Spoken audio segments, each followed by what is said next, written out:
ಇಂದು ನಾವು ಕರ್ನಾಟಕದಲ್ಲಿ ಮರಾಠಿ ಭಾಷೆಯ ಅಸ್ತಿತ್ವದ ಬಗ್ಗೆ ಮಾತನಾಡೋಣ. ಪ್ರಾಚೀನ ಮರಾಠಿ ಶಾಸನಗಳಲ್ಲಿ ಒಂದಾದ ಶ್ರವಣಬೆಳಗೊಳ ಶಾಸನವು ಕರ್ನಾಟಕದಲ್ಲಿದೆ.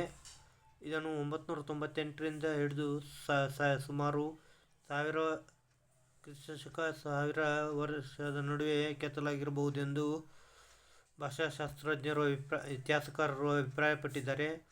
ಹೊಯ್ಸಳರ ಆಶ್ರಯದಲ್ಲಿದ್ದ ಒಂದು ಅರಮನೆಯಲ್ಲಿದ್ದ ಒಂದು ಗಿಳಿಯು ಮರಾಠಿ ಭಾಷೆಯನ್ನು ಮಾತನಾಡುತ್ತಿತ್ತೆಂದು ಶಂಭಾ ಜೋಶಿ ಅವರು ಸಂಶೋಧನೆ ಮಾಡಿದ್ದಾರೆ. ಹೊಯ್ಸಳರ ಕಾಲದಲ್ಲಿ ಹೊಯ್ಸಳರ ಆಶ್ರಯದಲ್ಲಿ ಸೈನ್ಯದಲ್ಲಿ ವೈದ್ಯರಾಗಿ ಹಲವಾರು ರೀತಿಯ ವೃತ್ತಿಗಳಲ್ಲಿ ಮರಾಠಿಗರು ತೊಡಗಿದ್ದರೆಂದು ಶಂಭಾ ಜೋಶಿ ಅವರು ಸಂಶೋಧನೆ ಮಾಡಿದ್ದಾರೆ. ಮೂಲತಃ ಮರಾಠಿ ಎಂಬುದೇ ಕನ್ನಡದ ಪದ. ಮರ ಅಂದರೆ ದೊಡ್ಡದು, ಹಟ್ಟಿ ಅಂದರೆ ಓಣಿ ಅಥವಾ ಊರು ಅಥವಾ ಓಣಿ ಎಂದಾಗುತ್ತದೆ. ಮರಾಠಿ ಆಯಿತು.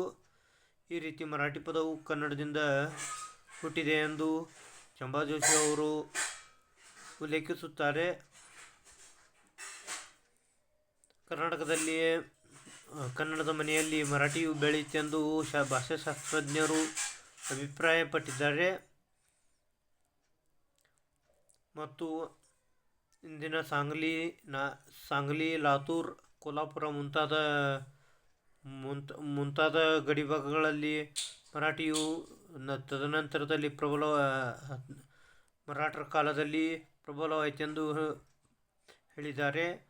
ಮತ್ತು ಹೈದರಾಲಿ ಮತ್ತು ಟಿಪ್ಪು ಸುಲ್ತಾನನ ಕಾಲದಲ್ಲಿ ಮರಾಠಿಯ ಪ್ರಭಾವ ಕರ್ನಾಟಕದಲ್ಲಿ ಹೆಚ್ಚಾಗಿತ್ತೆಂಬುದು ತಿಳಿದುಬರುತ್ತದೆ. ಇಂದಿನ ಬೀದರ್ ಮತ್ತು ಬೆಳಗಾವಿ ಜಿಲ್ಲೆಗಳಲ್ಲಿ ಮರಾಠಿಯನ್ನು ಹೆಚ್ಚಾಗಿ ಮಾತನಾಡುತ್ತಾರೆ.